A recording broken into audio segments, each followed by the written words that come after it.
দেখুন এটা 3 কেজি দেখাচ্ছে, 3 কেজিরই আলু। অনলাইন থেকে অর্ডার করেছি, মেপে দেখলাম 3 কেজি এক্স্যাক্ট ওয়েট দেখাচ্ছে।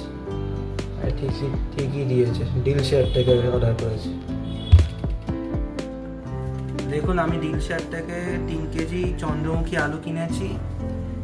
3 কেজির দাম 87, 90 টাকাও মাঝে মাঝে নেয়, আর 87 টাকা, 87 রুপিস নিয়েছে। খুলে দেখি কেমন নিয়ে।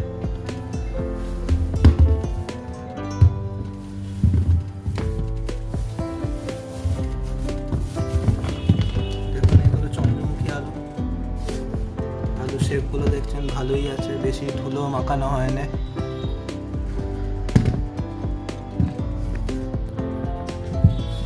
ছোট বড় মিশিয়ে আছে, ভালোই আছে, একটাও পচা নেই, ঠিকই আছে। চন্দ্রমুখী আলু মানে কম দামি পেয়ে গেছি ডিল শেয়ারে। ধন্যবাদ।